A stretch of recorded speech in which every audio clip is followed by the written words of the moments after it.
တည်ပြောတာပေါ့နော်ကိလေသာကိုဥတည်ပြောတာပဲအဲ့တော့ကိလေသာရှိနေမှကံဆိုတာဖြစ်တယ်ဒါကြောင့်ဘာလို့အောင်မလဲကိလေသာကိုဖယ်ရှားမယ်ကိလေသာကိုဖယ်ရှားလိုက်ရင်ရုပ်တရားပေါ်မှာကိလေသာကိုဖယ်ရှားတယ်ဝိရဏပေါ်မှာကိလေသာကိုဖယ်ရှားလိုက်တယ်တင်ညာသင်္ခါရဝိညာဉ်တို့ပေါ်မှာကိလေသာကိုဖယ်ရှားလိုက်တယ်ဆိုရင်ဆိုလိုတာခန္ဓာ၅ပါးအပေါ်ဒီကြတော့ဝိညာဏလို့ပဲသုံးပြတ်ဆိုရဒီနေရာမှာစက္ကလုံးကိုပြောင်းသုံးထားတယ်ရူပဓာတုယဝေဒနာဓာတုယတင်ညာဓာတုယသင်္ခါရဓာတုယဝိညာဏဓာတုယလို့ခန္ဓာ၅ပါးကိုဓာတုဆိုတဲ့စကားလုံးနဲ့သုံးတာဘာဖြစ်လို့လဲဆိုရင်ရုပ်ဟာတရဝမဟုတ်ဘူးတဘာဝတရားတသက်ဖြစ်တယ်ဝေဒနာဟာလည်းပဲတတ္တဝမဟုတ်ဘူးတဘာဝတရားတသက်ပြတာဖြစ်တယ်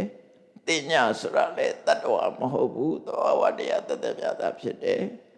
သင်္ခါရဆိုတာလည်းတတ္တဝမဟုတ်ဘူးတဘာဝတရားတသက်ပြတာဖြစ်တယ်ဝိညာဉ်ဆိုတာလည်းပဲတတ္တဝမဟုတ်ဘူးတဘာဝတရားတသက်ပြတာဖြစ်တယ်ဆိုတာကိုဓာတုဆိုတဲ့စကားလုံးနဲ့ပြတာနော်ဓာတုဆိုတာတတ္တဝမဟုတ်ဘူးလို့ပြောတာဓမ္မဆိုတာလည်းတူတူပဲဒါကြောင့်မို့လို့နေတ္တနေစီဝသဘာဝတတ္တဝတတ္တမဟုတ်ဘူးစီဝမဟုတ်ဘူးအသက်မဟုတ်ဘူးတတ္တဝမဟုတ်ဘူးဆိုတာကိုထင်ရှားအောင်လို့ဒီစကားလုံးတွေကိုသုံးတာဖြစ်တယ်မြတ်စွာဘုရားဒါကြောင့်မို့ရုပ်ကိုရူပဓာတုဝေဒနာကိုဝေဒနာဓာတုတင်ညာကိုတင်ညာဓာတုသင်္ခါရတရားတွေကိုသင်္ခါရစေတသိက်တွေကိုသင်္ခါရဓာတုဝိညာဏဆိုတဲ့စိတ်ကိုဝိညာဏဓာတုအဲ့ဒီခန္ဓာ၅ပါးပေါ်မှာပထမဆုံးရှင်းပြရမှာဘာလို့ဆိုတွေ့တာမှုဆိုတဲ့ရာဂကိုရှင်းပြပါလို့နော်ရာဂကိုရင်ဖယ်လိုက်ပါလို့ပြောတယ်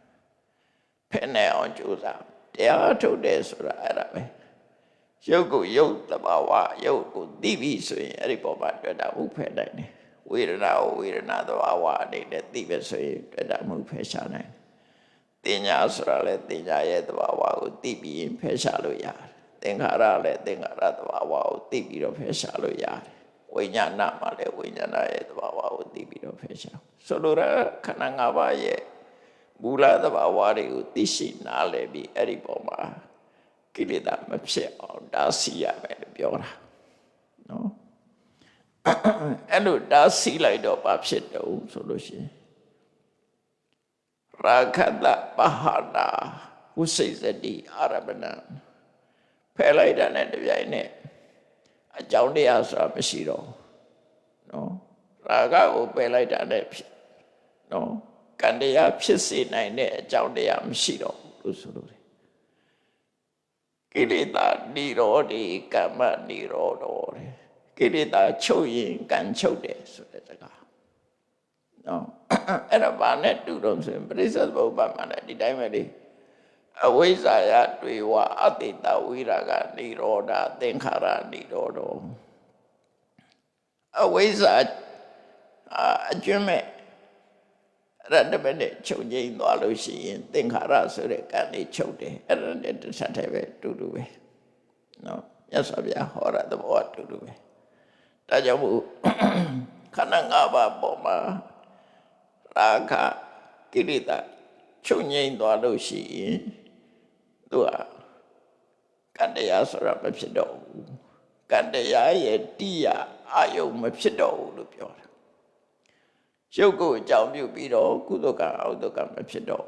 ဝေဒနာကိုအကြောင်းပြုပြီးကုသိုလ်အကုသိုလ်မဖြစ်တော့လူတွေမှာဖြစ်နေတဲ့ကံတရားတွေဟာကိလေသာကိုအကြောင်းပြုတာကြီးပဲကုန်နော်ကိလေသာကိုအကြောင်းပြုပြီးဖြစ်တော့အဲ့တော့ကိလေသာကိုပယ်အဲ့ဒီကိလေသာတွေထဲမှာအဓိကရာဂအဝိဇ္ဇာနဲ့ရာဂပဲရာဂအဓိကပဲဒေါသတို့ကိုအဓိကထားမပြောဘူးဘာဖြစ်လို့လဲဆိုရင်ဘုရားဟောတဲ့ပရိစ္ဆေသမုပ္ပါဒ်ကြီးဝေဒနာပစ္စယတဏနော်ဝေဒနာပစ္စယတဏလို့စိတ်ခံစားမှုအတွက်အကုန်လုံးတဏပဲအားပဲအဲ့ဒါနဲ့တထတဲ့ပဲအဲ့တော့ ရုပ်ခန္ဓာနဲ့ပတ်သက်ပြီးတော့ကိလေသာတွေအများကြီးဖြစ်ကြတယ်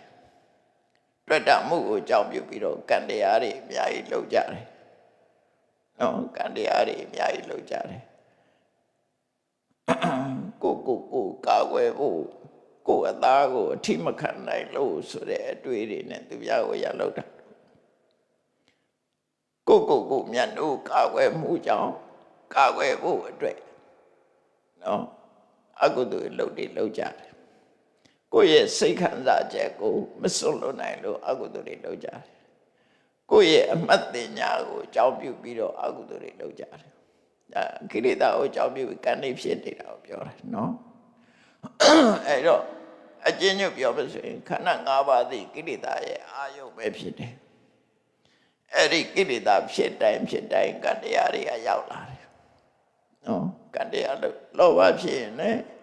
လောဘကိုအကြောင်းပြုပြီးတော့ကုသိုလ်ကံအကုသိုလ်ကံလုပ်တယ်ဒေါသဖြစ်ရင်လည်းဒေါသကိုအကြောင်းပြုပြီးတော့ကုသိုလ်အကုသိုလ်ဖြစ်တယ်မောဟဆိုရင်မောဟကိုအကြောင်းပြုပြီးတော့ကုသိုလ်အကုသိုလ်ကံတွေဖြစ်လာတယ်အဲ့တော့ကိလေသာအကြောင်းပြုပြီးတော့ဖြစ်လာတယ်အဲ့တော့ကိလေသာကိုပယ်လိုက်တဲ့တပြိုင်နက်ကံတရားမဖြစ်တော့ဆိုလိုတဲ့အိဗယ်ကအဲ့ဒါပဲတရားကိလေသာမဖြစ်ရင်ကံမဖြစ်ဘူးတဲ့နော်ကိလေသာမဖြစ်ရင်ကံတရားမဖြစ်တော့ဘူးကမ္မဝိညာဏကိလေသာပယ်လိုက်လို့ရှိရင်ကမ္မဝိညာဏသည်ကံတရားသည်ယတ္တိနိုင်စွာမရှိတော့ဘူးလို့ပြောတာနော်ကံတရားတွေယတ္တိနိုင်စွာမရှိတော့ဘူးအဲ့ဒီမှာတတပဋိဋ္ဌိတဝိညာဏအဝိရုံဏအနဝိသင်္ခိစ္ဆာဝိမု ക്തံဘဝကလွတ်မြောက်ဖို့မြတ်စွာဘုရားပြောတာအဲ့ဒီကံတရားဟာတဲ့ယတ္တိစရာမရှိတော့ဘာဖြစ်လဲ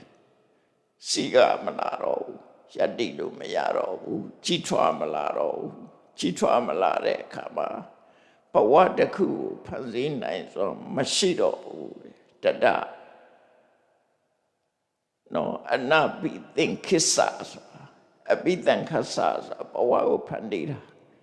အနပိသင်္ခိစ္ဆာနာအပိသင်္ခိစ္ဆာဘဝကိုမဖန်တီးတာနော်သင်္ခိစ္ဆာဆိုတာ think create ဝါ create အင်္ဂလိပ်စကားနဲ့လည်းခါစင် create ပဲဘဝတစ်ခုသူမဖန်တီးနိုင်တော့ဘူးတဲ့ဘာလို့လို့ဆိုရင်သူမအင်အားမရှိတော့ကိလေသာမရှိသည့်အတွက်ကြောင့်ကတ္တရားကဘဝတစ်ခုကိုကြိုးပေးဖို့ထီအောင်ဖန်တီးနိုင်တဲ့အစွမ်းရည်တတ္တိတွေသူကြာသွားရင်မရှိတော့အဲ့လိုဆိုလို့လေနော်အနဘိသင်္ခိစ္ဆာဘဝတစ်ခုကိုဖန်တီးနိုင်စွမ်းမရှိတော့လို့ဝိမု ക്തံဘဝလွတ်သွားတယ်ဒါဘဝလွတ်တာအဲ့ပုံစံနဲ့ပဲလွတ်တာနော်အဖြစ်လို့ဘဝကလွတ်အောင်လုပ်ရတော့ဆိုရင်ဘဝထဲမှာရှိနေရင်ဘယ်အရာမှမမြဲဘူးအဲ့ဒီမမြဲတဲ့အရာတွေကိုမြဲအောင်လုပ်တဲ့နည်းလုံးဝမရှိဘူးနော်ဘဝထဲမှာရှိနေရင်ဘဝဆိုတာမမြဲဘူးမမြဲသည့်အတွက်ကြောင့်မမြဲလို့မြဲအောင်လုပ်တဲ့နည်းမရှိဘူးမရှိသည့်အတွက်ကြောင့်တရားအထုတ်တာတရားအထုတ်ရတယ်ဆိုတာအဲ့ဒါပဲဘာလို့အထုတ်တာတော့ဆိုရင်ဘဝကိုဖန်တီးနေတာတွေဖယ်ရှားပစ်ဖို့ပဲလို့ဘဝကလွတ်မြောက်ခြင်းမမြဲတာတွေကိုဖန်ဆီးနေတဲ့အကြောင်းတရားတွေကိုဖယ်ရှားမယ်ဖယ်ရှားလိုက်မှမမြဲတာတွေကုန်သွားပြီဆိုတဲ့အခါကျတော့မြဲတာဖြစ်လာမယ်မမြဲခြင်းရဲ့အဆုံးသတ်ကြောင်းသွားမယ်လို့ပြောတာအဲ့ဒါကိုပဲနိဗ္ဗာန်လို့ပြောတာ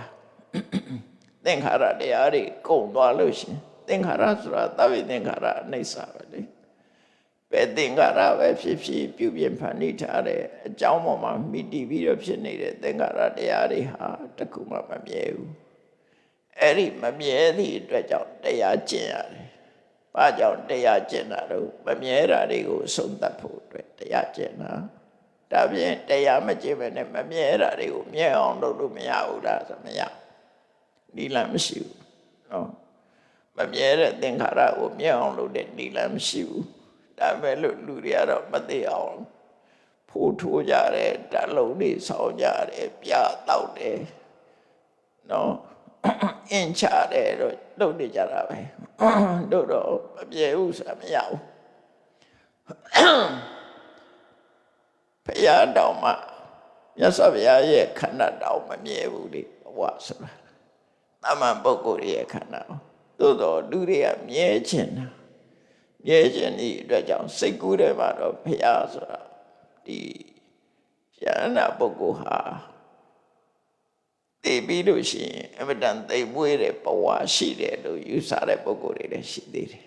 နော်မာယာနာကိုင်းနေပါဆိုလို့ရှိရင်မြတ်စွာဘုရားပြိဋိဘံစံသွားတာဟုတ်တယ်ဒါပေမဲ့ကောရမဘုရားကပြိဋိဘံစံပြီးတော့နောက်တကအရိပိတ္တယဘုရားအနေနဲ့ပြန်ကြွလာအောင်ဒီဘုရားတဆုတယ်ပဲတဲ့သူတို့မာယာနာကိုင်းနေရတချို့ကလို့ယူဆတာနော်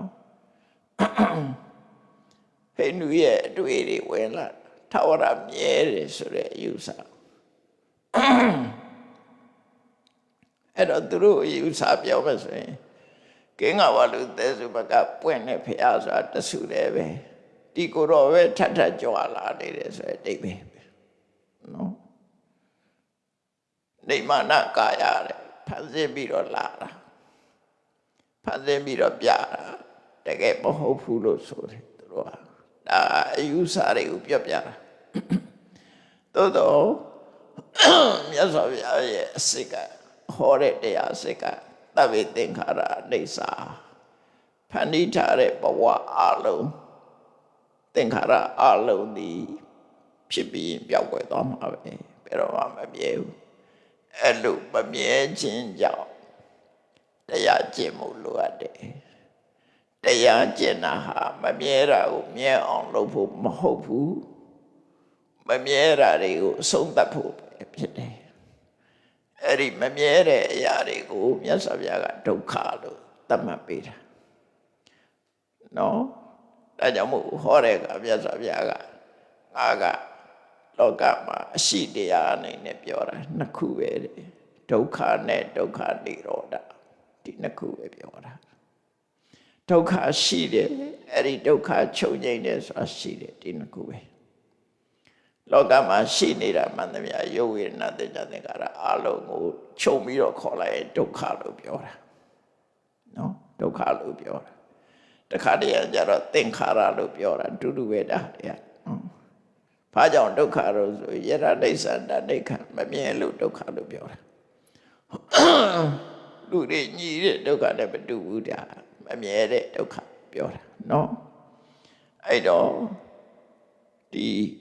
မမြဲတဲ့အရာကိုမြဲအောင်လုပ်ဖို့တရားကျင့်တာမဟုတ်ဘူးမမြဲဘူးဆိုတဲ့သင်္ခါရဒုက္ခတွေအဆုံးသတ်အောင်တရားကျင့်တာဖြစ်တယ်ဘယ်နည်းနဲ့အဆုံးသတ်တုံးဆိုခုနမမြဲတဲ့သင်္ခါရတွေရဲ့သဘာဝသိပြီးတော့အဲ့ဒီသဘာဝတရားတွေပေါ်မှာတွေ့တာမှုဖယ်တာပဲဒါကြောင့်မို့နိတရဏထွက်ပေါက်ကိုပေးတဲ့အခါမှာမြတ်စွာဘုရားသန္တာရကပဟာနာနော်သန္တာရကဝိတယောသန္တာရကပဟာနာဘဝကြီးကထွက်ပေါက်ကအိစစ်ဆိုတာပါလေလေရင်ခွင်းနဲ့သွားတဲ့အခါကျတော့အိစစ်ဆိုတာရှိတယ်တိုက်ကြီးတွေဆောက်ဦးတွေကြီးတွေဒီမှာအိစစ်လို့ရေးထားတာရှိတယ်ထွက်ပေါက်ဆိုတာအဲ့တော့တန်တရားမှာလည်းပဲ exit ရှိတယ်။ပါလေတန်တရားရဲ့ထွက်ပေါက်ကတွေ့တာမှုဖယ်ရမယ်။အခုလည်းခန္ဓာ၅ပါးပေါ်မှာတွေ့တာမှုဖယ်လိုက်လို့ရှိရင်ကံတရားတွေအသက်မဖြစ်တော့ဘူး။နော်ကံတရားတွေအသက်မဖြစ်တော့ကံတရားမယတ္တိတော့မယတ္တိနိုင်တော့သူမယတ္တိနိုင်တဲ့ကံတရားတွေဘယ်လိုလုပ်ပြီးဘဝတစ်ခုကိုဖန်တီးအောင်မလဲဖန်တီးလို့မရတော့လို့ဆိုလို့လေကိလေသာနဲ့ပေါင်းပြီးတော့ဖန်တီးတာဆိုပါစို့မျိုးစိတ်လေးတစ်စီဟာမြေရည်မရှိပဲဘယ်လိုလုပ်ပေါ့နော်မြေဖြစ်စေရေဖြစ်စေနော်ဒါတွေနဲ့ပေါင်းမှဒီမျိုးစိအပဲပေါက်တာရေရောရေရောမရှိတော့ဘူးဆိုရင်အဲ့ဒီမျိုးစိတွေအပဲပေါက်ဆရာမရှိတော့အဲ့ဒီသဘောပဲတူတူပဲနော်အဲ့သဘောကိုပြောတာအဲ့တော့မြေနဲ့ရေအကိလေသာမျိုးစိကကံမြေရည်ရဲ့အကူကြီး ပဋိစ္စသမုပ္ပါဒဆိုတာကအဲ့ဒီအဓိပ္ပာယ်ကိုပြောတာနော်ပဋိစ္စဆိုတာတစ်ခုခုကိုအမိပြုပြီးတော့မှသမုပ္ပါဒထုတ်လုပ်နိုင်တယ်အဲ့လိုဆိုလို့တယ်ပဋိစ္စသမုပ္ပါဒဆိုတဲ့အကြောင်းတရားဒီအဲ့ဒါရှင်းရှင်းပြောရင်ပဋိစ္စသမုပ္ပါဒဆိုတာဘာတော့လို့နားလည်အောင်ပြောရင်